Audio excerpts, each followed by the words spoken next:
I went to my first March on Washington 48 years ago in 1969 in the Moratorium March Against the War.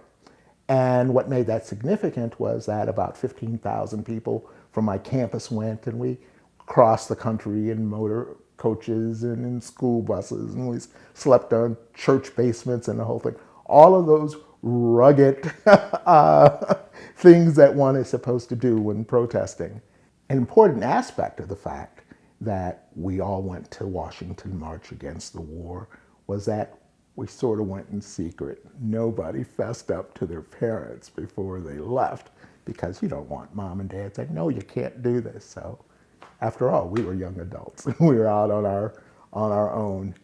And so we went, and when we came back, of course, the guilt was starting to get to us, so we better fess up to mom and dad that we've been to the march in Washington.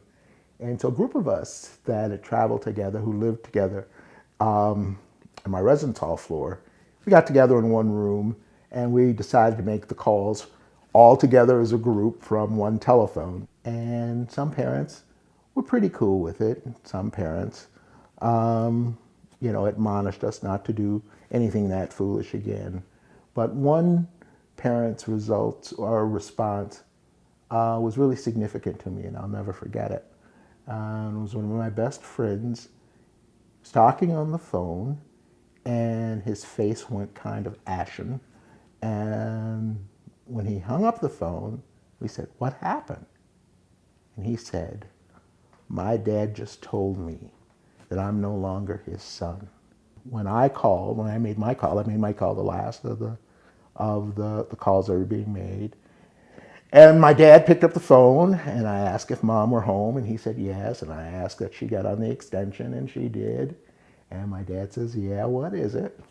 And I said, "Well,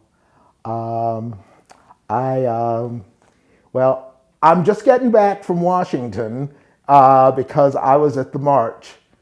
And my dad says to my mom across the extension, "See there, I told you that was that boy that we saw on television." And they started to laugh because they anticipated that this was something that I would do.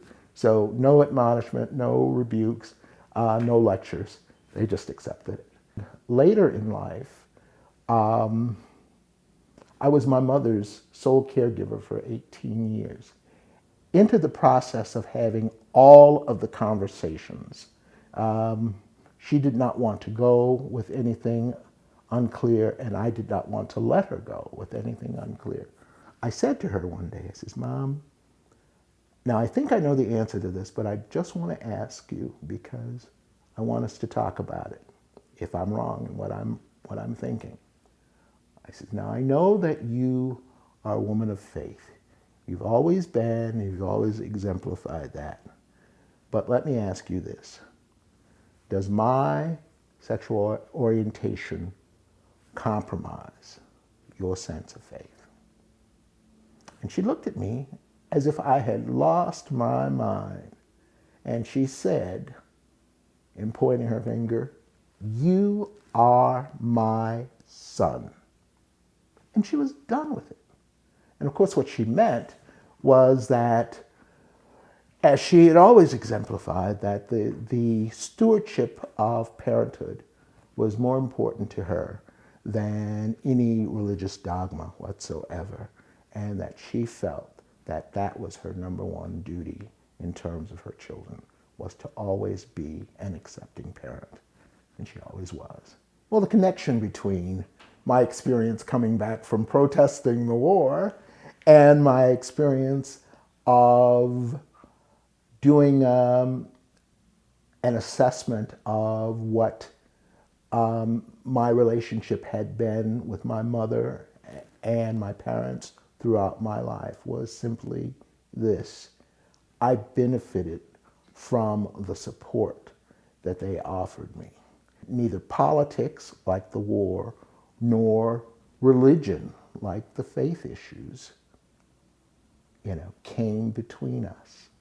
We had a relationship, and that relationship, that parent-child and later parent-adult-child relationship, was never compromised by things that affect the lives of a lot of other people and really make a difference in the emotional lives of LGBT people.